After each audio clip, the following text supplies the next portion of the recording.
The decision by Interior CS Kithure Kindiki to throw himself in the ring of Ruto Rigathi fallout, if he will not be able to control the narrative around this, it is part of the move to rattle and completely create more rift in Mount Kenya. This is a more dangerous card. And why I'm saying this is because Kithure Kindiki was the person that was picked by the UDA members of parliament to be William Ruto's running mate. But a last minute push from Rigathi axis saw Ruto dropping Kindiki so that he would go with the deputy president, Rigathi Gachagua. And I'm saying this because yesterday, the Interior CS was launching fourth medium-term plan for 2023-2027, which is the final 5-year plan under the Kenya Vision 2030.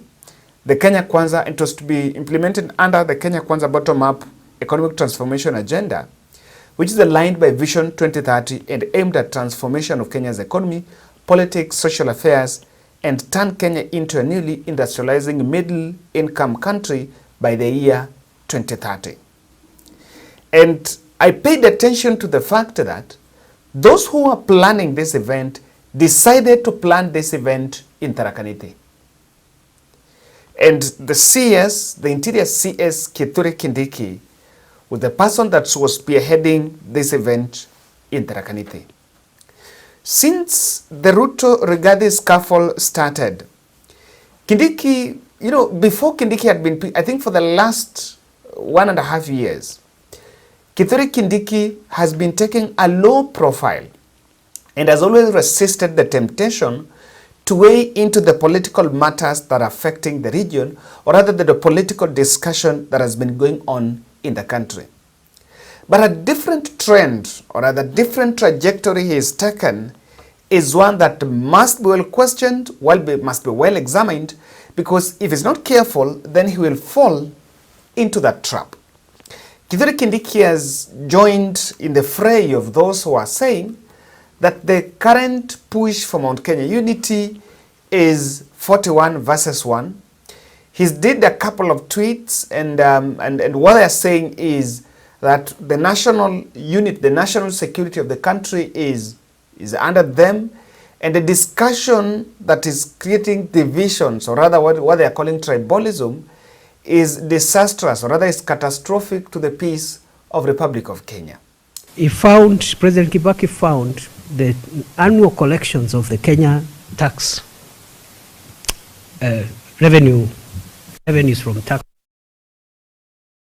was the annual budget of the country. In 3 years, he took it from 270 billion to 800 billion in 3 years. There was a lot of complaint. In the 4th year, he took it to 1 trillion. And in the 5th year, he took it to 1.2 trillion from 270 billion. And people complained when Mzee Kibaki went for a re-election. He faced a huge opposition. Actually, he was almost thrown out because the opposition got substantial votes. That's why they brought war, because the votes were quite many, so they thought they had won. Of course, they hadn't won. Now, in the second term of President Kibaki, that's when people started saying, aha, now we see. Here is the superhighway, here is this, here is that, here is the other.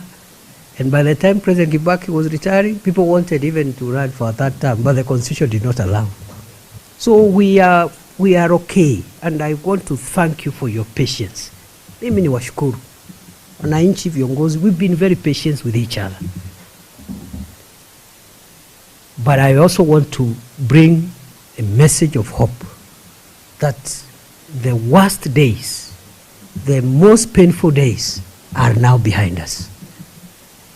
Going forward, Mheshimiwa Pato, Mheshimiwa Jiji, Mheshimiwa Kareke Wamara and the other leaders, MCAs, you'll have something to tell the people. You'll have a project to witness starting and completing before the end of your term, associated with your efforts.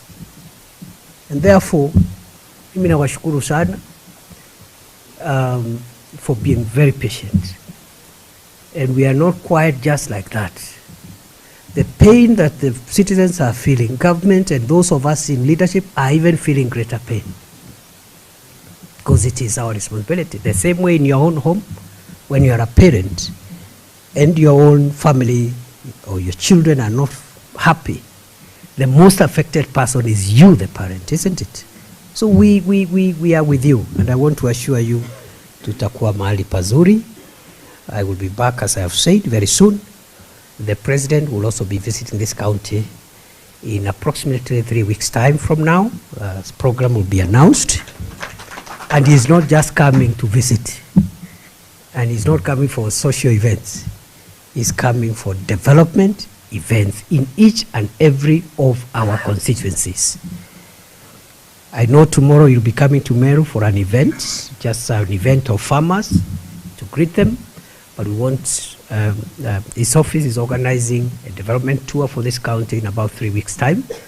He'll also be visiting our neighboring counties, Meru, Embu. Na tunataka ikiwezekana akae huku about 2-3 days na alale huku around here, ndio wazee na kina mama na vijana jioni wanaenda pale kumuona. Tutapanga ni wapi, regional commissioner atatupangia mpango, atajua vile atafanya. Sawa sawa. So mimi naomba tu uwe radhi kidogo. In about 3 weeks, as I've said, the MPs and the governor and everybody will go and meet the president. They will organize a program. Ile tu naomba rais akifika huku tufanye tu heshima tafadhali. Tusilete maneno kidogo kidogo ya sisi binafsi hapa. I've seen a bit of disrespect in presidential events across the country, and it's not a good thing. You know, it's not honorable. It's actually us who looks bad.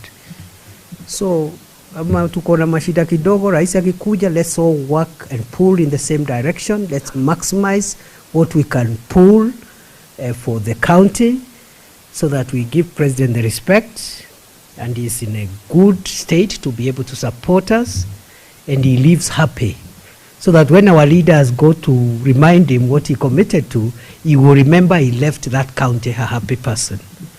But mukikorogana, tunaleta sijui nini, hecklers, umeleta watu na bus ati uonekane wewe ni mtu maarufu. You know, you are just becoming a clown.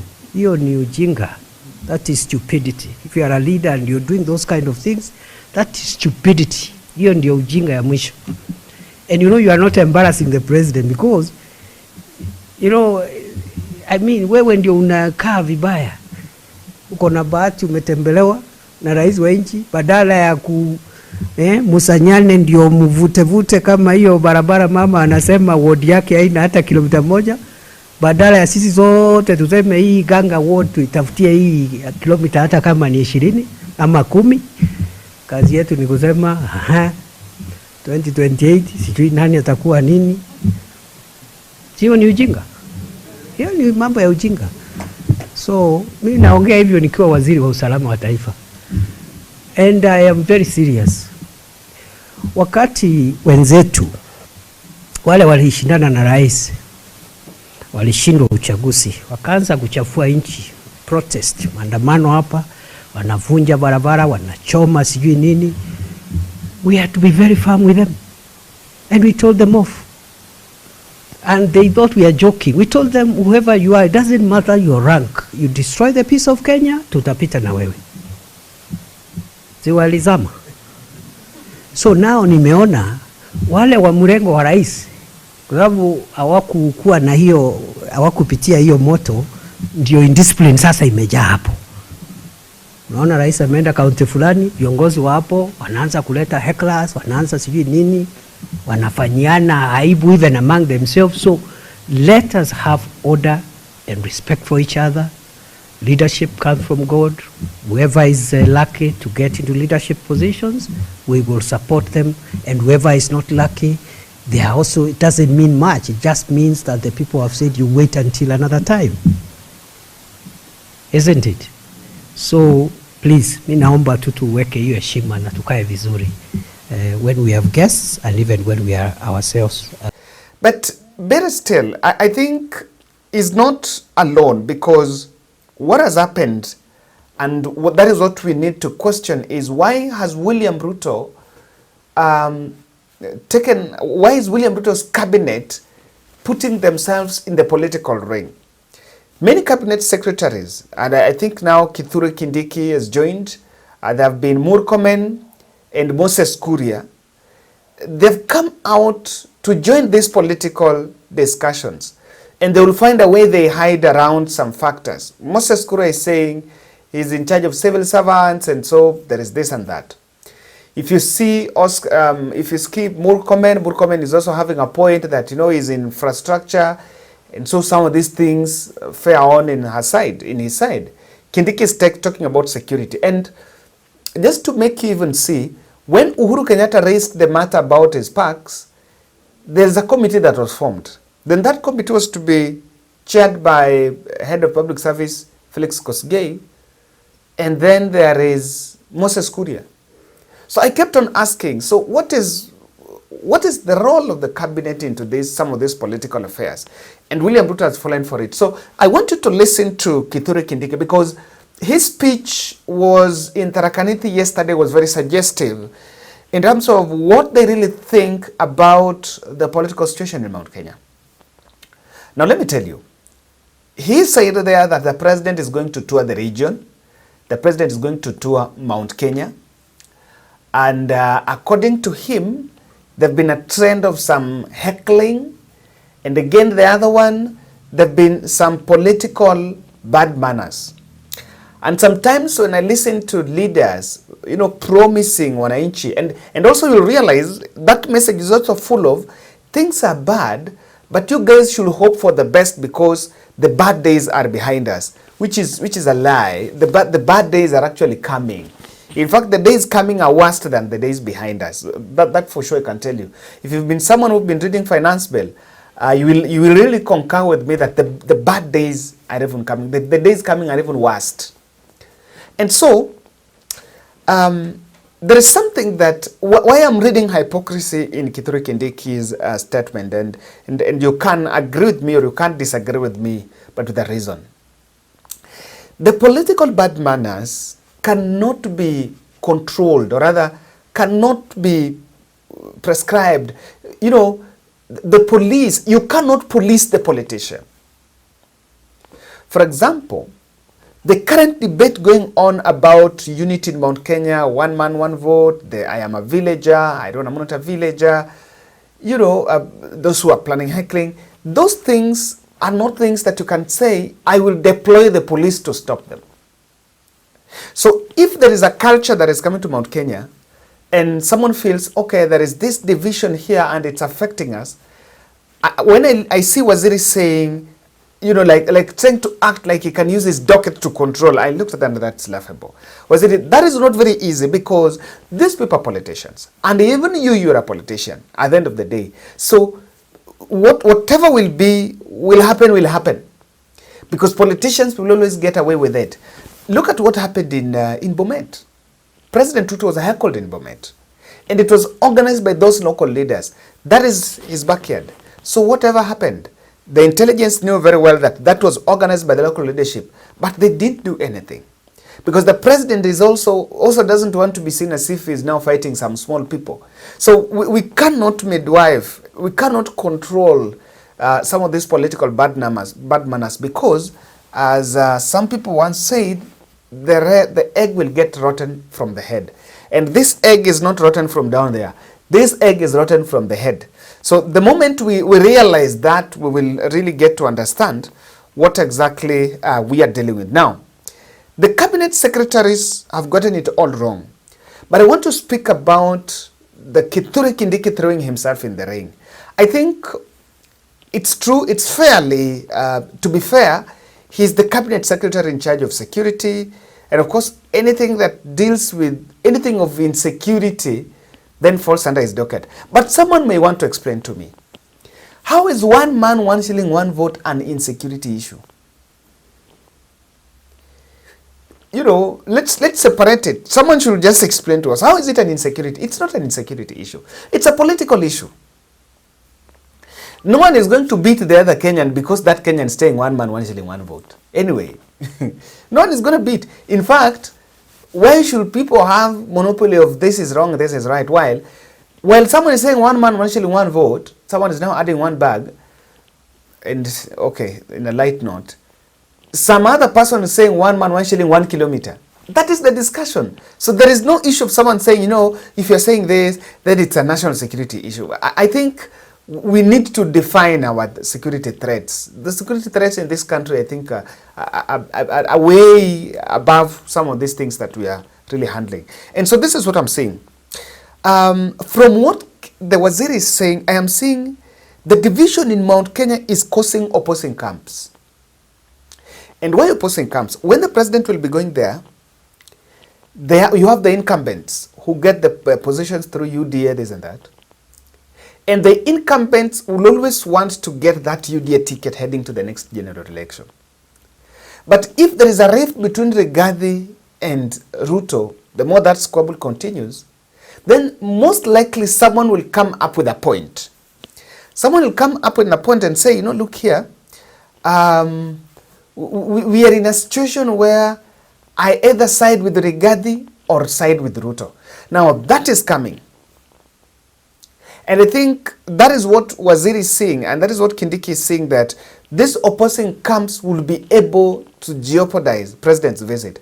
And in fact, listening to what he's saying, that the president is coming here, then you guys misbehave, then President goes. So I just wonder, I'm not just understanding it, but someone can explain. So if President goes somewhere and is heckled, and there was money set aside to construct a road, does that road stop? Heckling is political. And sometimes, by the way, sometimes it's not even about the national politics. Many times it is the local politics exploding. Leader X wants Leader Y to be heckled, not because President Ruto is there, but because he wants the public to feel like so-and-so is betting rejected. And so when I'm seeing Waziri saying, I think he's chewing more than he can bite. He's biting more than he can chew. Number 2, Ruto is setting up Kindiki as the next person to be destroyed. Let me tell you, the casualties in Ruto Rigathi's scuffle would be many. But what many people what most politicians must also understand is that politics is about interest. When interests converge, you'll be left there. So let me use a very good example. When it comes, the moment it has started, the politicians that first came against Rigathi was Anne Waiguru. After Anne Waiguru, there was Mwangi Kiunjuri. After Mwangi Kiunjuri, we saw now Kimani Ichung'wah has remained with it. Do you realize that since Anne Waiguru tweeted while on plane with Ruto heading to US, she came back in the country and only spoke about, I think, Madaraka Day celebrations, then kept quiet. Why? She realized that at the end of the day, there is a whole lot difference between what the others are saying, between what Mount Kenya, Rigathi is saying what Mount Kenya want to hear. As to whether it is the right thing or the wrong thing is a different ballgame. But what he is saying is what people want to hear. That is what people want to hear. The Kikuyu want to hear Kikuyu supremacy. And that is what Rigathi is talking about. So you'll see Anne Waiguru realize, I'm serving my second term. I may need a cabinet slot next. How about if Rigathi will be in that table to decide? I might miss it. She's kept off. Mwangi Kiunjuri was ranting on the other side. The moment Kithure Kindiki also emerged supporting Rigathi Gachagua on a number of these issues, she also kept off. So the other person that has remained and who has also now tried to reach Rigathi, to fight Rigathi and is not really working on his side is Kimani Ichung'wah. Kimani Ichung'wah is bitter, saying all manner of things about Rigathi Gachagua. But that still, Rigathi is getting his way. So this is it. If for example, someone dares to arrest Rigathi, or rather to be seen as crushing those around Rigathi Gachagua under these insecurity guys, that would be the end of Kindiki in Mount Kenya politics. Politics is local. By the way, I agree with Rigathi on that. Politics is local. No one will agree. No one will buy the story, oh, Rigathi would did that, Rigathi did that. People are, Kenyans are, no, we are not really that type of people. Now, the other thing is, Kindiki axis would create the Mount Kenya East, Mount Kenya West narrative, and it's very dangerous. Very dangerous. If there is something that Kindiki wants is to take Tharaka Nithi, Meru, and probably Embu, but the dynamics are very different. Embu could easily swing on Rigathi's side. Cecil Mbarire is a very closest person. Meru is very unpredictable. They even have a governor who was elected on independent ticket. And if she's not going to be given a UDA ticket, she might retry again independent. You know. So it's a different ball game. So the other place that then remains is Tharaka Nithi. And then she would bring that he was speaking in Tharaka Nithi, there is a problem. Then lastly, I feel the public is feeling a failed regime. And the public feeling like they've not received what was really expected. And to the best of my knowledge, the best of my knowledge, the likes of Kindiki are just told to tone down because they realize that maybe president might find it harsh. Even over the finance bill, I'm just waiting to hear what he's going to say about finance bill in Meru. So a bit of that, we are waiting to look at how that will play out. But I think it's a big trap for Kindiki to try to crush Rigathi. I think he will, how I wish he doesn't fall for that. Thank you.